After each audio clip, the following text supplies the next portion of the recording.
Hello, if you've never seen me before, hi, my name is Youkeyy, and if you are a returning subscriber, welcome back. Welcome back, welcome back. You're messing up my intro.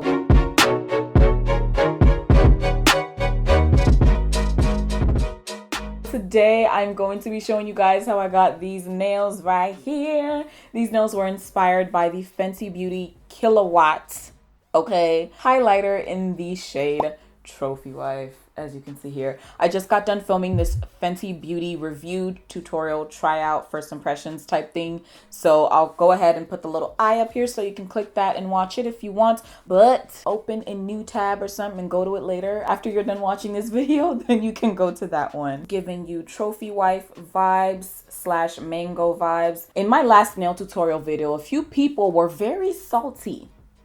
I don't know why you are taking acetaminophen for someone else's headache. Again, in that video, I mentioned that nail adhesive tabs were new to me. And some people were like, these are the stupid sticky nail tabs that they used to put in little girls' press-on nail kits. Okay, how was I supposed to know that? A majority of my childhood was not spent in America. So yeah, no one was really talking about the nail adhesive tabs, so I just figured not a lot of people knew about them. And from the comment section of that video, a lot of you mentioned that you hadn't heard of them before. So if you'd like to see how I got these nails right here, go ahead and keep on watching. First, you'll need some full cover fake nails. These ones are from Amazon. A nail file or emery board, a cosmetic wedge, white nail polish as your base coat for each ombre nail, a glossy top coat, 2 nail polishes of your choice. I'm using Sinful Colors nail polish in the colors Innocent and Chick Chick. Some scissors, tape, orange sticks or Q-tips. These next two are optional. Some nail glue as well as a styrofoam board. This piece was actually part of the protective packaging for something I ordered by mail. I'll be using some nail adhesive tabs. These are from Nailing and I got them on Amazon. First, you're going to select the nail size that fits each of your nail beds correctly. These particular nails that I have already come in a coffin style shape, but I also have almond shaped nails that I can use, but those are not as long and they require me shaping them further anyway. You can get pre-shaped stiletto fake nails. The first way you can do this is by using a pair of scissors to cut each side at an angle so that you have less filing to do. The cut may not be good, but you can always go back in with the emery board and perfect it. You're just going to file in a slanted direction on both sides so they meet at a point in the middle of the nail. I personally do not mind going in a back and forth motion since this is not a real nail, but I use the larger grit side of the emery board to file down each nail and the smaller side to smoothen. You'll notice that as you file, there will be a thin layer of the nail material that'll kind of hang and fold over. You can just peel it off, or what I like to do is use the edge of my finger and just take that and run it across the edge of the nail to remove it. The other way to do this is just to freehand and file the nail down to a stiletto shape without first cutting it. This does take a bit longer. Be careful that you don't file down too much on the lower half portion of the sides, especially where your nail bed is, because you could end up decreasing the size of the nail and it'll look narrow and too small for your nail bed. I prefer to use this painting method instead of gluing the nails on and then painting them on my fingers, because if you're anything like me, your left hand always looks good, but then your right hand always looks a hot mess because the nail polish just gets everywhere. I'm rolling up a piece of tape and then cutting it in half. As I mentioned in my previous DIY nail video, you can stick a Q-tip to the nail and then pop the other end of the Q-tip into a small bowl or cup of rice just to let it dry and not touch anything that can ruin the polish once you've painted the nail. But because I want the nail to be more sturdy, I'm going to add just a drop of nail glue to the back of the tape. The reason I'm doing this is because I want the tape to act as a barrier. I've tried it before by just gluing an orange stick to the back of the nail ordinarily, but if you add too much glue, once you go to remove the orange stick to put your nail on, the nail can actually bend and get ruined and the orange stick will not come off. For the regular nails, I'm using the color Chick Chick from Sinful Colors. Apply your first coat and then stick the other end of the orange stick into the styrofoam board to allow the nail polish to dry, so that way it doesn't get ruined by touching any surfaces or objects. Do this for all the other nail polish coats you add as well. For ombre nails, you need a white base coat to make sure that the colors pop. I'm using this one from Sinful Colors and painting the entire nail, then sticking it into the styrofoam board to dry. Once it's fully dry, take your cosmetic wedge. I'm using a latex-free wedge because I find that they're a little easier to use for this. Apply a thin layer of each nail polish. You can do half of each color or even more than 2 colors. Sorry guys, for whatever reason, my camera did not want to be in focus half the time I recorded this.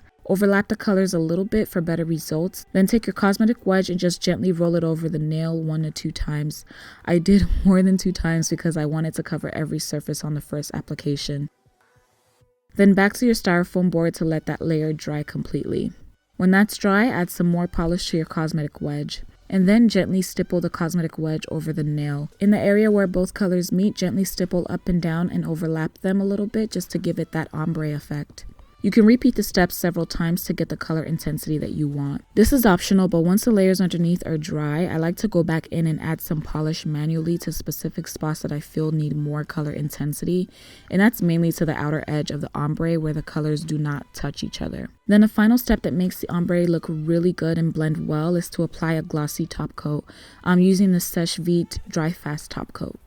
Once all your nails are dry and you're ready to wear them, cleanse your nail beds of any excess oils by using an alcohol pad. This will ensure that your nail glue or nail adhesive tabs adhere better and last longer. You can also push back your cuticles if you like. Again, you can totally use nail glue to apply your press-ons onto your nails. I actually suggest you use nail glue, but I personally cannot use nail glue, so I'm going to use these nailing adhesive tabs that I got from Amazon. These ones are a little bit thinner and have a much wider nail bed compared to the other ones I purchased, so I definitely prefer these. You can use your fingers, but I'm just going to use this rhinestone picker thingy.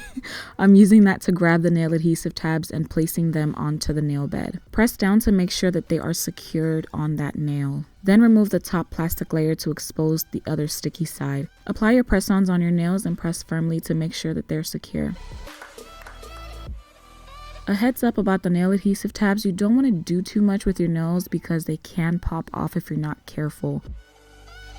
And once all of them are on, you're all done. To remove them, I just pry the nail off, and sometimes it can be difficult, so you can soak your nails in warm water for a few minutes just to help dissolve the adhesive a little bit, and that'll make it easier to take it off. Usually you'll have a bit of a leftover sticky residue on your nail bed, so just be sure to clean that off.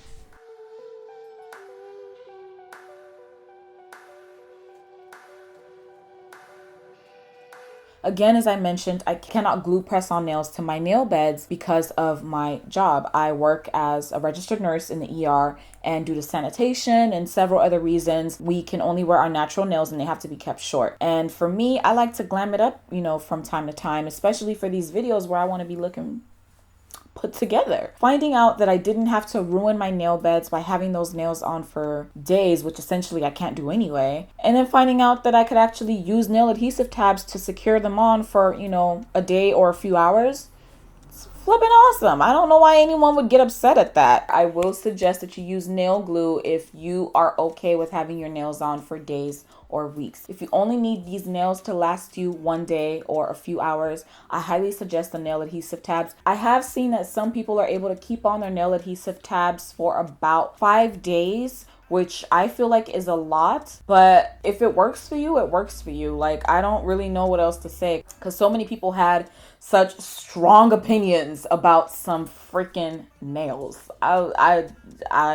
I was completely flabbergasted. But a lot of you did mention that it was a money saver for you. So I'm so happy. Those of you who benefited from that video, thank you so much for your positive comments. So that is it for this video. Thank you guys so much for watching. If you want to see more nail tutorials from me, please let me know down below in the comment section. I really want to put out content that you guys will enjoy and that you guys will actually watch. Make sure to follow me on social media, Instagram, Snapchat, Twitter, Facebook, all of that. And if you like this, go ahead and thumbs it up, subscribe, and hit the bell to get notifications so that you'll never ever miss a video. By the way, please also make sure that if you have subscribed in the past, just do me a favor and double check that you still are, because I'm hearing that YouTube is randomly unsubscribing people. I don't know what that's about, but thank you guys so much for watching, and I will see you in the next one, Lord willing. Stay blessed. Bye.